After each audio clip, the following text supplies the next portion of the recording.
What is up, guys? It's the Sound Alchemist, and I'm back with 40 facts in the Warhammer 40k universe. Today, I am tackling yet another fan lore. This time, we are going not to the Loyalist Space Marines, but to Chaos. We are talking about the warband known as the Rising Suns.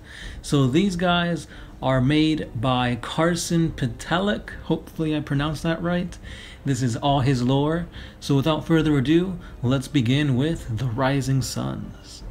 The Chaos warband known as the Rising Suns hails from the planet of Eret. Their homeworld used to be the planet of sorcerers. The leader of this warband is Azazel Oman, whose origins are from the second company of pre-heresy Thousand Suns.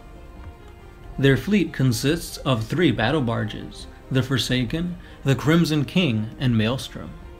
Their equipment is that of standard Thousand Suns, while their tactics originate from the Handful and Anvil and double encirclement strategies. Their battlefield tactics consist of deploying Psykers via Land Raiders, and also having a Hammer and Anvil assault with Chaos Spawn deep striking in.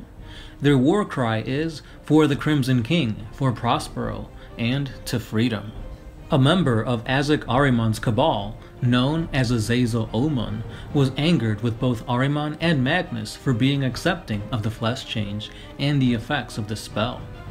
Azazel gathered a group of 270 legionnaires and 30 chaos sorcerers and split from the cabal, being banished from the entire legion. The small warband saw that what had happened to their legion and the Primarch, feeling disgusted in both aspects, made their plans to free both the legion and the Primarch from Tzeentch.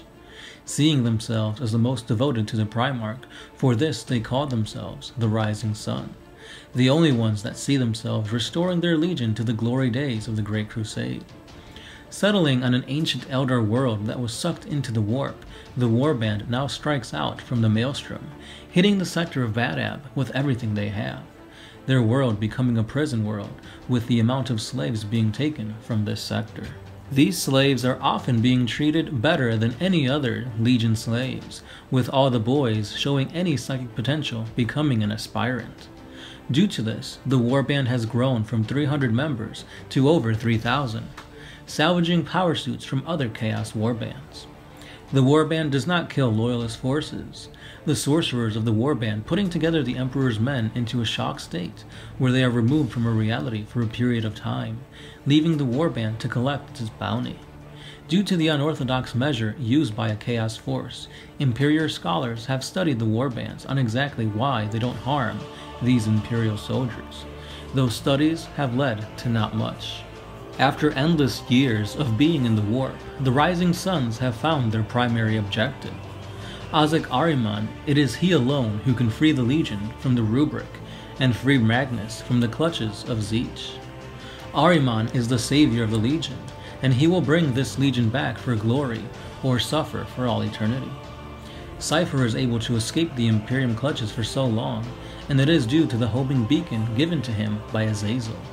Cypher is a legendary soldier among the traitor legions, and so Azazel is trying to bring him into the warband by ensuring his safety with this homing beacon. The Battle of Fenris. The Rising Suns answer their call from their Primarch to invade the Fenris system and destroy the Space Wolves' chance of creating a second chapter. When Magnus reached the laboratory where the samples to help the Space Wolves make their second chapter, it was the Rising Suns who came as his personal guard, who defended him against the Space Wolves' counterattacks. Losing 100 Rubricae during this battle, the Rising Suns took thousands upon thousands of Fenrisian boys. They gained more than they lost, and stripped the wolves of both their future aspirants and their people. The Space Wolves are the only Imperial forces that the Rising Suns will engage in battle with. And that is all the lore we have on the Rising Suns, the chaotic warband that is split from the Thousand Suns. Now let Karsten know how he can improve his lore. I see a few little plot holes here and there, but it's a good start to your Legion. Keep it up, man. It's always great to dive into the lore of 40k and make your own chapter for yourself. That's always fun for me. That was one of the big things that brought me into 40k, besides the Chow, that is. So yeah, let Karsten know how it could improve his lore, maybe what little tweaks and whatnot he can do to it, and then we'll put him on the right path. Great lore nonetheless, awesome name, and I always loved the 30k look for the Thousand Suns, so you've already got a great color scheme going on there. And yeah guys, if you guys have any lore you guys want to send to us, simply go to our Facebook page and message us that lore. Now if we don't get to your lore ASAP, it's probably because we're being swarmed and swamped with so much information. There's tons of you guys on Facebook, so you know, I apologize if we don't get to your message, or if we can't read your fanfics and whatnot, because we do have a lot of messages incoming. So, you know, never fear, we'll get to it eventually, hopefully, and we'll go from there.